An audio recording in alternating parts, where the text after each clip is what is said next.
육설과 고성으로 얼룩졌던 과격 시위대가 물러나고 양산 평산마을에 평화가 찾아왔습니다. 수염을 덥수룩하게 기른 문재인 전 대통령은 이렇게 반소매와 반바지 편안한 차림으로 사절을 나섰고요. 마을 이곳 저곳을 둘러보면서 주민들과 덕담을 나눴습니다. 1시간가량 산책이 이어졌습니다. 귀향 이후 가장 오랜 시간입니다. 경호구역이 확대된 첫날의 표정을 오태인 기자가 단독으로 보도합니다. 비서진과 경호원의 안내를 받으며 마을 앞길을 천천히 걷습니다. 마을 이곳저곳을 둘러보며 오랜만에 찾아온 조용한 일상을 누렸습니다. 이웃집 마당에선 20분 정도 앉아 차를 마시며 담소를 나눴습니다. 다시 사저로 돌아가는 길, 문 전 대통령은 소감을 묻는 취재진의 질문에 옅은 미소와 소인사로 대답을 대신했습니다. 100일 만에 여유입니다. 그러니까 한 말씀 잠깐만 해주시죠. 네네. 마을을 찾은 방문객들과 선뜻 사진도 찍었습니다. 사저와 인접한 통도서에서 문 전 대통령을 위해 마련한 연밭을 바라보며 1시간 정도 이어진 산책을 마무리했습니다. 덕담도 나누시고 그런 모습을 보니까 너무 반가워갖고 우리도 전 대통령하고 사진도 찍고 감사하다고 이곳에 오셔갖고 사실은 평화롭게 사셨으면 참 좋겠다고 그렇게 말씀드리고. 그런데 말입니다. 라는 문장 익숙하시죠? 보통 앞의 내용과 좀 상반되는 내용을 말할 때 씁니다. 임신 축하해 이 다음으로 나올 소리는 아닌 것 같은데 일부 공공기관에서는 이걸 하고야 맙니다. 자, 어제도 비슷한 소식을 전해드렸어요. 한국농어촌공사 연구 용역을 수행하던 연구원이 임신 중에 잦은 야근에 시달리다 결국 6개월 반 만에 조산했다는 뉴스였는데요. 취재해보니까 공공기관에서요, 임신부에게 야근을 강요하는 사례가 한두 건이 아니었습니다. 서울시가 운영하는 여성지원센터가 통계를 내봤습니다. 3년 7개월 동안 접수한 민원이 9천여 건인데요. 임신부 3명 중에 1명은 임신, 출산, 육아하면서 불이익을 받았다며 상담한 것으로 나타났습니다. 임신부의 단축근무는 법도 보장하고 있는데요. 폭언을 듣고 해고까지 당한 피해자도 있었습니다. 뱃속의 아이를 생각해서 밥도 2인분씩 먹어야 할 임신부들이 눈칫밥만 먹고 있는 상황이고요. 자, 이마저도 정규직이 아닌 계약직이나 특수직종 여성들은 모성보호법의 보호도 받지 못합니다.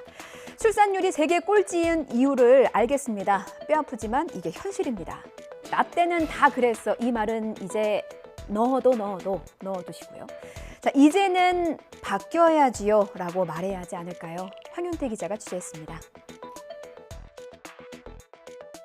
수도권의 한 공공기관에서 위촉 연구원으로 근무하던 40대 여성 A씨가 받은 모바일 메시지입니다. 사내에 떡을 돌리지 않았다는 이유로 팀장에게 질책을 받습니다. 밤 10시가 넘은 시각입니다. A씨는 재작년 야근과 주말 근무에 시달리다 20주 안에 유산할 수 있다는 진단을 받았습니다. 이에 회사 측에 단축 근무를 요청했는데 돌아온 건 팀장의 폭언이었습니다. 일단 축하를 드려요. 축하했는데 프로젝트잖아요. X가 법적으로 누릴 거야. 다 누리는 거예요. 그걸 하지만. 근데 다른 사람한테 그걸 강요하면 안 된다. 이 폭언 이후 3일 만에 해고 통지까지 받았습니다.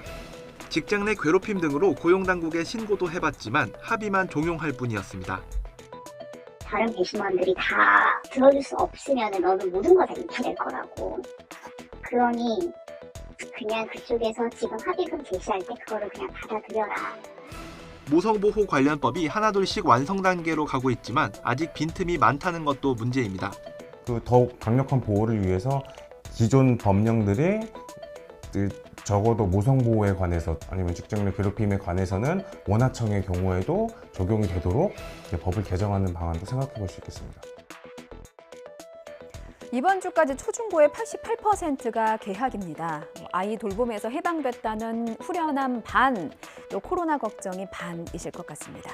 코로나19 확산세는 주춤하지만요. 18세 이하 확진자의 비중이 확 늘고 있어서 걱정입니다. 그래프로 좀 보겠습니다. 증가세가 눈에 확 들어오죠. 2주 전만 해도 16%대에 불과했거든요. 학교들이 하나둘 개학을 했고 22일의 수치 보시겠습니다. 23.3%로 확 뛰었습니다. 신규 확진자 4명 중에 1명이 18세 이하입니다. 재감염 사례도 늘고 있는데요. 이것마저도 소아청소년에 몰리고 있습니다. 백신 접종률도 성인보다 낮은 상황에서 교육당국은 어떤 선택을 할까요? 신윤정 기자가 취재했습니다. 이런 상황에서 이번 주까지 전국 초중고등학교의 88%가 2학기를 시작합니다. 이에 따라 교육당국은 이달 중에는 필수 교육활동과 관련성이 낮은 체험학습과 야외 수업을 최소화하기로 했습니다. 코로나 정점이 예상되는 8월 중에는 교외 체험학습이나 숙박형 체험 프로그램을 최소화할 수 있도록 시도교육청에 안내했습니다. 교육당국은 학교 현장 점검과 함께 신속 항원검사 도구 1,400만 개를 배부했습니다.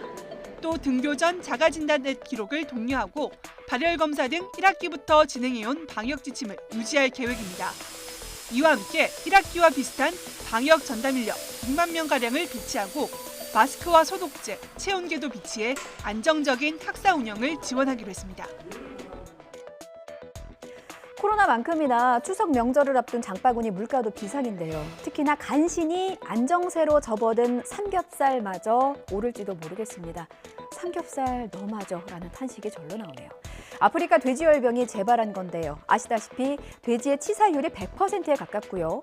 해당 농가 사육돼지는 모두 매몰 처분됩니다. 2019년 아프리카 돼지열병이 처음 발생했었는데 그때 삼겹살 값이 너무 올라서 우리 모두 금겹살로 불렀었습니다. 그 악몽이 되살아나는 건 아닌지 우려됩니다. 이승윤 기자입니다. 최근 강원도 양구군에서 발생한 아프리카 돼지열병 ASF. 이미 발생 농장에 돼지 5천 마리 이상을 내몰 처분했고 지난 18일 ASF 발생을 확인한 즉시 강원도에 48시간 이동 중지 명령을 내렸습니다. 저희 농협 하늘어마트에서는 돼지고기 같은 경우에 물량 수급도 원활하고요. 추석 전까지 판매가가 인상되거나 이런 것은 없다고 판단하고 있습니다. 하지만 고기 수요가 몰리는 추석 명절을 불과 3주 앞두고 ASF가 발생하면서 삼겹살 가격은 다시 오름세 기미를 보이고 있습니다. 더 오르면 이제 못 사 먹을 수도 있으니까 더 오르면 안 되죠. 좀 나라에서 물가 안정 정책을 좀 써줬으면 좋겠습니다.